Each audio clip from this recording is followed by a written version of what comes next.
কিন্তু আমাদের জীবনের জন্য অতীব গুরুত্বপূর্ণ একটি অর্থাৎ শিক্ষার কি বলছেন, আপনার করুণার পথ বিস্তার, আপনার করুণা ভগবানের যে করুণার পথ ভগবান বিস্তার করে রেখেছেন। কিন্তু এই করুণার পথ পেতে গেলে যা করা দরকার সেটা হচ্ছে আমি তোমার কৃপা চাই, যে আকাঙ্ক্ষাটুকু দরকার। আমরা সবাই জানি কৌরব সভায় দ্রৌপদীর বস্ত্রহরণ হচ্ছে। দ্রৌপদী আপন প্রচেষ্টায় এই বস্ত্রের অলজ্জা নিবারণ করার, লজ্জাকে অর্থাৎ রক্ষা করার চেষ্টা করছেন, কিন্তু পারছেন না। শেষ মুহূর্ত যখন দেখবেন যে একেবারে শেষ মুহূর্ত, এখন আর আটকা রাখা যাচ্ছে না, বস্ত্র খুলে পড়ছে, তখন দ্রৌপদী কি করল, ওই বস্ত্র ছেড়ে দিয়ে নিজের যে শক্তি সেটাকে ছেড়ে দিয়ে উনি দুহাত প্রসারিত করে ভগবান শ্রীকৃষ্ণের কৃপা প্রার্থনা করলেন। হে পরমেশ্বর, তুমি কৃপা করে যদি আমার লজ্জা সংকরণ না করো, তাহলে এই পৃথিবীতে আর কারো পক্ষে সেটি করা, আমার শক্তিতে এটি করা সম্ভবপর নয়। হাত তোলা বাকি, সাথে সাথে এই যে দুঃশাসন তার বস্ত্র টানছে, কিন্তু এই বস্ত্র আর শেষ হচ্ছে না। কোথা থেকে যেন বস্ত্র অর্থাৎ আসছে যে যতক্ষণ পর্যন্ত দ্রৌপদী দুহাত তুলে কৃপা প্রার্থনা না করেছে ভগবানের কাছে, ততক্ষণ পর্যন্ত তার প্রচেষ্টা সেটি সম্ভবপর হয়নি, হতেও না। এটি আমাদের শিক্ষা। আমরা ভগবান কৃপার হাত প্রসারিত করে রেখেছেন, কৃপা পথ প্রসারিত করে রেখেছেন, কিন্তু আমাদেরকে সেটি চাইতে হবে, চাইতে হবে। আমরা যদি সেটি না চাই তাহলে সেই কৃপা পাওয়া যাবে না। এবং এই চাওয়ার জন্য যে উনি দিতে পারেন, এই বিশ্বাসটা থাকতে হবে। এই বিশ্বাসটা যদি না থাকে, আমি হাত করলাম, কি পাবো কি না পাবো, এই দ্বিধা যদি থাকে, তাহলে কৃপা আসবে না। এই প্রসঙ্গে আজকে সকালবেলা আলোচনা করতে একটা কথা দৃষ্টান্ত দেই, যে আমাদের বিশ্বাস না থাকলে কি হয়। হরিদ্বার দিয়ে শিব আর পার্বতী হাঁটছেন, হরিদ্বারের গঙ্গার পারে। হরিদ্বারের গঙ্গা তো অর্থাৎ এই মনে করো কলকাতার গঙ্গা যতটুকু চড়া, বা আর একটু দূরে মোহনামুখী হয় গঙ্গা যতটা চড়া, হরিদ্বারের গঙ্গা হইল মনে করেন আমাদের এই বিল্ডিং আর বিল্ডিং এর মাঝখানে এরকম একটা কথা নদী বয়ে গেছে, কিন্তু অত্যন্ত খরস্রোতা বয়ে গেছে। 12 মাসই এটা স্রোত খরস্রোতা চলছে, একদিকে প্রবাহিত হচ্ছে। তখন শিব পার্বতীকে প্রত্যেক হাজার হাজার লোক হরিদ্বারের গঙ্গায় স্নান করছে, কিন্তু সীতার তো অন্তর্দৃষ্টি আছে, দেখলো যে এরা যে স্নান করছে, এদের পাপ বিদুরিত হচ্ছে। বারবার এসে প্রতি বছর বা মাসে সপ্তাহে এসে স্নান করছে, কিন্তু তাদের পাপ বিদুরিত হচ্ছে না। আমরা জানি গঙ্গা স্নান করলে আমাদের জন্মান্তরের পাপ বিদূত হয়ে যায়, কিন্তু এই যে এত গঙ্গা স্নান করছে, তার পাপ বিদূরিত হচ্ছে না। তখন বললো যে এই শিবকে প্রশ্ন, এর কারণ কি? বললো যে চলো তোমাকে আমি দেখাই কারণটা কি। তখন হরিদ্বারের এই গঙ্গার পারে এক জায়গায় একটা কূপের মতো খনন করলো। কূপের মতো খনন করলে তার ভিতরে এই শিব নিজেকে নিমজ্জিত করলো। বালু জোরে আটকা পড়লে যেরকম, সেরকম নিজেকে নিমজ্জিত করলো যায়। নিমজ্জিত করে পাশে বললো যে তুমি পাশে বসো, একটা দরিদ্রের পোশাক করে পাশে বসো, আর তুমি এমন আত্মচিৎকার করবে যে আমার স্বামীকে বাঁচাও, আমার স্বামীকে বাঁচাও, সে ডুবে যাচ্ছে, সে বালুতে আটকা পড়েছে। কাতর স্বরে তুমি চিৎকার করবে। চিৎকার করছে, শিব তো অর্থাৎ প্রায় গলা পরিমাণ বালুর মধ্যে আটকা পড়ে আছে, আর চিৎকার করছে উদ্ধার করো, উদ্ধার করো, আমার স্বামী মরে যাচ্ছে, আমার স্বামী আটকা পড়েছে। যেই ধরতে যাচ্ছে, তার সীতা বলছে শুনেন, আপনি যদি উদ্ধার করবেন, আপনার যদি পাপ থাকে তাহলে কিন্তু আপনি অবশ্যই ওনাকে স্পর্শ করার সাথে অবশ্যই হয়ে যাবে। যেই যায়, এ কিন্তু গঙ্গা স্নান করে উঠেছে, কিন্তু সে আর শিবকে স্পর্শ করতে পারছে না, ভয়ে যে আমি যে স্নান করে আসলাম, সে তো স্নান করে আসছে, তার বিশ্বাস হয়নি যে গঙ্গা স্নানের ফলে তার অর্থাৎ পা বিধৌত হয়েছে, তার বিশ্বাস নেই হয়নি। এই করতে করতে সারাদিন অতিক্রান্ত হয়ে গেল। বিকালবেলার দিকে একটি যুবক ছেলে এসে উপস্থিত হলো। যাচ্ছে ওই সীতার পার্বতীর আত্মচিৎকার শুনে সে কাছে এসলো, আসলে বললো যে আমার স্বামীকে উদ্ধার করো। তখন বললো যে ঠিক আছে আমি উদ্ধার, বলে দাঁড়াও দাঁড়াও একটা কথা শুনে নাও, এই যে তুমি যদি তোমার যদি পাপ থাকে তাহলে একে স্পর্শ করার সাথে সাথে কিন্তু তুমি বর্ষীভূত হয়েছে। আরে বর্ষীভূত হবো কি না হবো, আমি গঙ্গা স্নান করে এসেছি, বর্ষীভূত হতে পরে দেখা যায় আগে তো ওনাকে বাঁচাই, আমি তো গঙ্গা স্নান করে আসছি। যে ওই ছেলের ভিতরে বিশ্বাস যে সে গঙ্গা স্নান করেছে, তার পা বিধৌত হয়েছে, সে বিশ্বাসে সে অর্থাৎ শিবকে ধরেছে, সাঁতার উঠে গেছে। তখন শিবকে নিজেকে বললো এই পার্বতী দেখবে তো, যারা এতক্ষণ দেখলো তাদের ভিতরে বিশ্বাস ছিল না যে তারা গঙ্গা স্নান করার ফলে যে তার পাপ বিধৌত হয়ে সে তার জন্মান্তরে যে পাপকে সে করে তার প্রকৃষ্ট লক্ষ্যে পূরণের পথে এগিয়ে চলেছে, সেই বিশ্বাস তার ভিতরে ছিল না, তার ভিতরে নেই। তাদের এরা যতক্ষণ এসে তাদের ভিতরে সেই বিশ্বাস নেই। এই যে করুণার পথ ভগবান বিস্তার করিয়া রাখিয়াছেন, এই বিশ্বাসটা আমাদের ভিতরে, এই বিশ্বাস থেকে ভগবানের কাছে যদি আমরা অর্থাৎ কৃপা প্রার্থনা করি, তাহলে কৃপার এই যে কৃপা করুণার যে পথ, আমরা করুণা পেতে এক মুহূর্ত দেরি হবে না।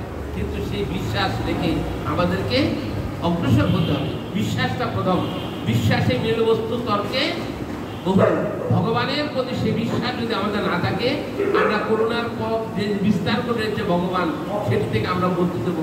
ঠাকুর কত সুন্দর অর্থাৎ সহজ 6 অক্ষরের 6 শব্দের একটি অর্থাৎ চিঠির মাধ্যমে আমাদেরকে জীবনের গুরুত্বপূর্ণ বার্তা দিলেন, জীবনের গুরুত্বপূর্ণ বার্তা দিলেন। এই বার্তাগুলোকে আমরা অনুধাবন করতে পারি, আমরা কি অনুধাবন করতে পারছি? এই বার্তাগুলো অনুধাবন করতে পারছি?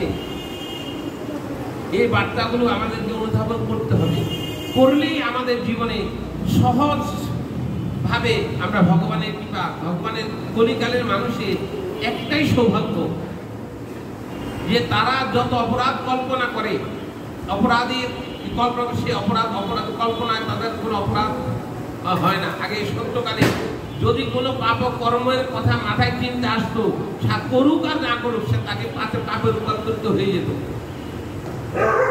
সত্যতা দাপন পর্যন্ত তাই ছিল। কলিকালে হয়েছে কি, যে যতক্ষণ পর্যন্ত পাপ কর্ম সংগঠিত না হবে ততক্ষণ পর্যন্ত তার পাপ হবে না। যত খারাপ চিন্তা করুক তার পাপ হবে না, যদি সে পাপ কর্ম সংগঠিত না করে। এটা আমার কথা না, ভাগবতের কথা। কলিকালে মানুষ বলছে কলির অশেষ দোষ, কলির অশেষ দোষ, কলির মানুষ অনেক পাপকৃষ্ট, কিন্তু তাদের সৌভাগ্য একটি যে তারা ভগবানের কৃপা অতি সহজে লাভ করতে পারবে, এবং তারা যতক্ষণ পর্যন্ত পাপকর্ম সংগঠিত না করবে ততক্ষণ পর্যন্ত তারা পাপ করবে না, যতক্ষণ পর্যন্ত না পাপ বলে বিবেচিত হবে না। আমরা ভগবানের কৃপা পাওয়ার জন্য, পাপের থেকে দূরে থাকার জন্য ভগবান আমাদের কত ব্যবস্থা করে দিয়েছে, কিন্তু আমাদের দুর্ভাগ্য আমরা সেই ভগবানের অযাচিত কৃপা আমরা সেটিকে গ্রহণ করতে পারছি না। কারণ আমাদের কাছে যে মিথ্যে বিশ্বাস, সেই মুমুক্ষুতা আমাদের ভিতরে নেই। তাই আমরা অর্থাৎ যদি মনস্থির করি, বিশ্বাস যদি স্থাপন করি, এবং প্রত্যেকটা ধর্মের মূল ভিত্তি হচ্ছে বিশ্বাস, এই বিশ্বাসটা যদি আমাদের ভিতরে না থাকে কোনো কর্মে আমরা সুফল বয়ে আনতে পারবো না। অবিশ্বাসে কোনো, এবং ডাক্তার ওষুধ দিয়েছে, যদি ডাক্তারের প্রতি বিশ্বাস না থাকে সে ওষুধও কাজ করে না। আমরা বলি না ডাক্তার বিশ্বাস করে খাইলে, একই ওষুধ দিয়েছে, বিভিন্ন কি করে ডাক্তারের কাছে গেলে দেখা গেল যে আমরা 1 মাস 2 মাস 3 মাস যাবত একজন ডাক্তারের কাছে গেলাম, আমার রোগ সারছে না, পরে 3 মাস পরে আরেকজন ডাক্তারের কাছে গেলাম, ডাক্তার সেম ওষুধই দিয়েছে কিন্তু নামটা পাল্টাই দিয়েছে। দাদা এক এক দোকানে এক এক নাম, দেখলাম নামটা পাল্টাই দিয়া তার একটু মিষ্টি মিষ্টি কথা কয়ে দিছি, মাথার মধ্যে পিঠের মধ্যে হাত ধরে যান, বাসায় যান, ভালো হয়ে যাবে, ঠিক আছে। এইবার ডাক্তারের প্রতি বিশ্বাস আছে, ওই সেম ওষুধ খাইয়েই তার রোগ ভালো হয়েছে।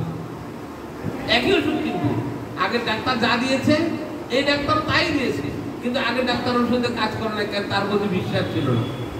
পরে ডাক্তারের প্রতি বিশ্বাস এসেছে, তার ওই আগের ওষুধেই তার কাজ করেছে। বিশ্বাস এত কথা, বিশ্বাস সবথেকে বড় মেডিসিন। বিশ্বাসে মানুষের শরীরের এই ওষুধের ক্রিয়াই বলেন আর ভগবত ক্রিয়াই বলেন, বিশ্বাস ছাড়া কোনো কিছু ক্রিয়াশীল হবে না। বিশ্বাস না থাকলে কোনো কিছু ক্রিয়াশীল হবে না, বিশ্বাস থাকতে হবে।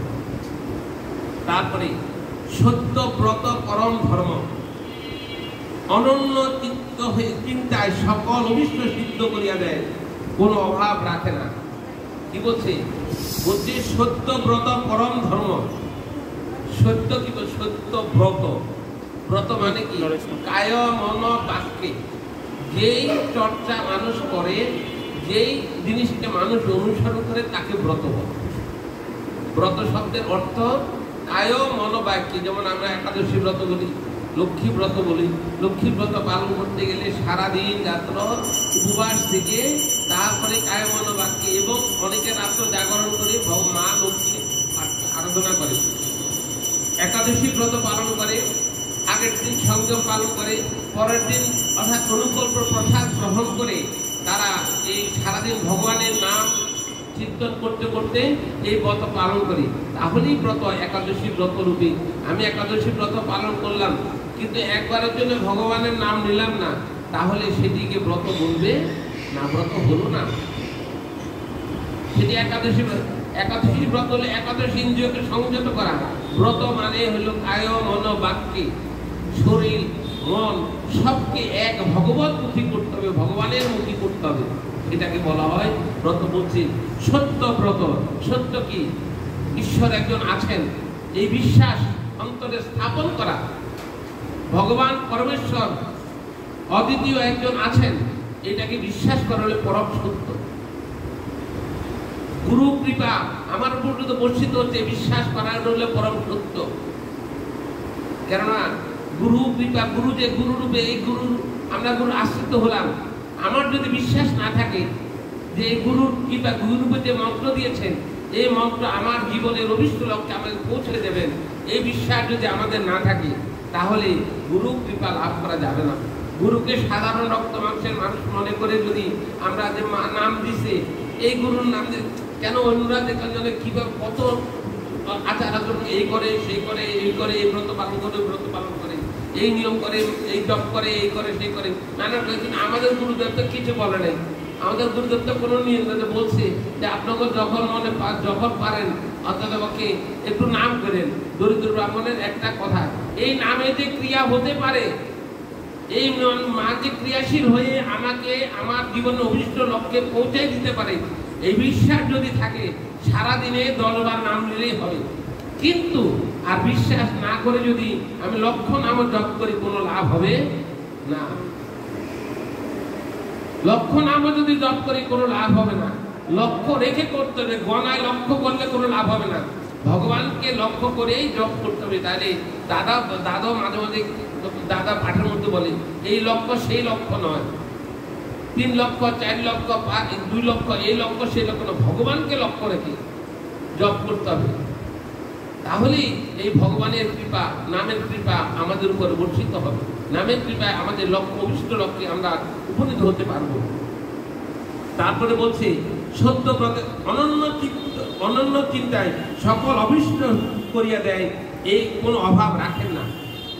শ্রীমদ ভগবদ গীতা আছে, অনন্য চিন্তয়মান যে জনা পর্যুপাসতে তেষাং নিত্য বিযুক্তানাং যোগং শ্যাম মহামহম। যে অনন্য চিত্ত হয়ে করে যদি ভগবানের ঠাকুরের উপরে আমরা আস্থা রাখতে পারি, অনন্য চিত্ত যে জনা পর্যুপাসতে তেষাং নিত্য বিযুক্তানাং যোগং শ্যাম মহামহম। যে আমাদের অনন্য চিত্ত হয়ে ভগবানের শরণাপন্ন হলে আমাদের যাহা কিছু প্রয়োজন সেটি ভগবান সংগ্রহ করে দেন, যাহা কিছু আছেন সেটি সংরক্ষণ করেন। এই বিশ্বাস যদি আমাদের মধ্যে থাকে তাহলে কি বলছে, করে সিদ্ধ করিয়া দেয়, কোনো অভাব আর রাখেন না। তখন আমার নাই নাই নাই, যে আমি এটা পেলাম না, এটা পেলাম না, এই এটা করে জঙ্গলব্ধা চা পরং লভ্যতে নাদিগং তদ দশমিন স্থিতি গুরুন্নবী বিচলতি। মনের ভাবটি এমন করে দেন, মনের ভাবটিকে এমন করে দেন যে জঙ্গলব্ধা যাহা লাভ করলে, জঙ্গলব্ধা চা পরং লভ্যতে নাদি, তার থেকে অধিক লাভের আর কিছু নাই।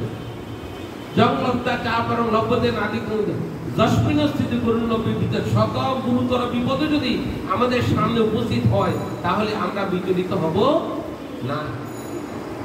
যে অনন্য চিত্তে হয়ে ভগবানের শরণাপন্ন হওয়ার কি মহিমা, যে মানুষকে এমন স্তরে উপনীত করে দেয় তার আর চাওয়া পাওয়ার আর কিছুই থাকে না, তার সব কিছু প্রাপ্তি ঘটে যায়, সকল প্রাপ্তি ঘটে যায় তার। এবং এটি কি কুড়ে ঘরে থাকলে যেই যে নাকি অট্টালিকায় থাকে তারও সেই, যে অট্টালিকায় বাস করে তারও অভাবের শেষ নেই। আবার যে কুড়ু ঘরে আছে দেখা যায় তার কোনো অভাব নেই, কেননা সন্তুষ্ট শতযোগ যোগী। কেন আমাকে কুড়ু ঘরে থেকে যে সন্তুষ্ট থাকে যে ভগবান তুমি যেভাবে রেখেছ তাতেই আমি খুশি। আর যে নাকি অট্টালিকায় আছে তার কোটি কোটি লক্ষ লক্ষ বিলিয়ন বিলিয়ন টাকা আছে, মিলিয়ন মিলিয়ন বিলিয়ন বিলিয়ন টাকা আছে, তার যদি চাহিদার শেষ না হয় তাও সে শান্তি লাভ করতে পারবে না। তার অভাবের শেষ নেই, অভাবটাকে শেষ করতে, অভাবটাকে শূন্য করতে হবে। এই অভাবের জন্য একমাত্র ভগবানের কৃপাই সম্ভব। ভগবানের উপরে ভগবানের কাছে আত্মসমর্পণ, গুরু কৃপাই সেটি অর্জন করা সম্ভব, অন্য কোনো ভাবে নয়।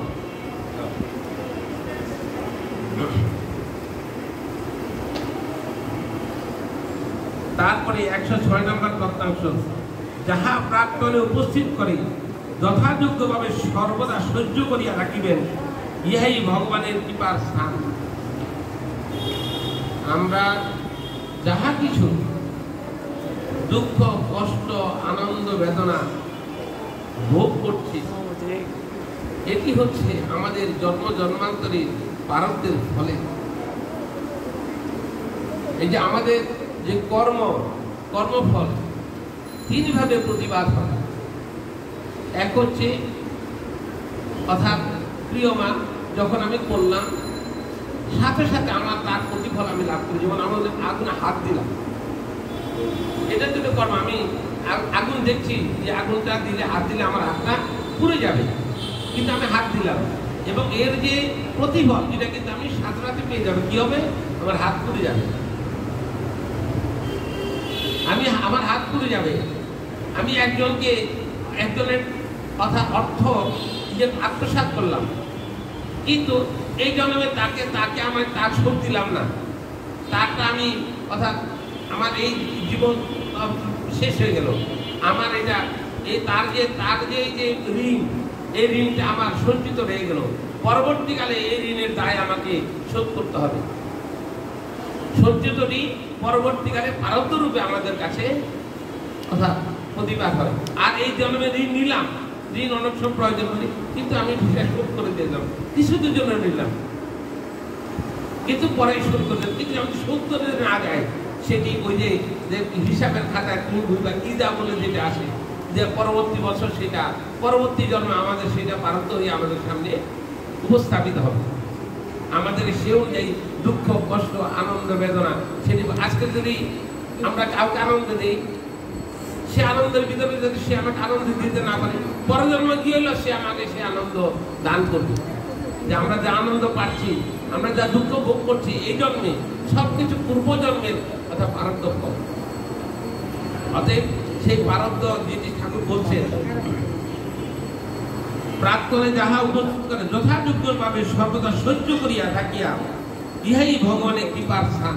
অর্থাৎ এইটাই হইল ভগবানের এই যে স্থানটি, এটাকে এই যে আমাকে সুযোগ করে দিয়েছে মনুষ্য জন্ম দিয়ে এই প্রারব্ধ ভোগ করার জন্য। আমার তো অন্য জুড়িতে জন্ম হতে পারত, কিন্তু এই যে আমরা দুর্লভ মনুষ্য জন্ম লাভ করলাম, এই বিবেক যদি জাগ্রত করে আমরা সেইটা দিয়ে যে প্রারব্ধটাকে ভোগ করে যেতে পারি, তাহলে আমাদের জন্ম বারবার জন্ম মৃত্যুর আবদ্ধ থেকে আমাদের পরিত্রাণ পাওয়ার সুযোগ তৈরি হয়। কিন্তু সেটা সুষ্ঠুতার দ্বারা প্রারব্ধের কথা ঠাকুর যতবার বলেছেন, আর দরিদ্র ব্রাহ্মণের একটা নামের কথা যতবার বলেছেন, আর অন্য কোনো কথা এতবার বলেননি। বারবার আমাদেরকে স্মরণ করে দিয়েছেন, তুমি যে আনন্দ পাচ্ছ, তুমি যে কষ্ট পাচ্ছ, তুমি যে দুঃখ পাচ্ছ, সেগুলো তোমার জন্ম জন্মান্তরে প্রারব্ধের ফল। এটাকে সহ্য করে নাও। সহ্য করতে পারলে আমরা অভিষ্ট লক্ষ্যে, কেননা এটি সহ্য করার স্থান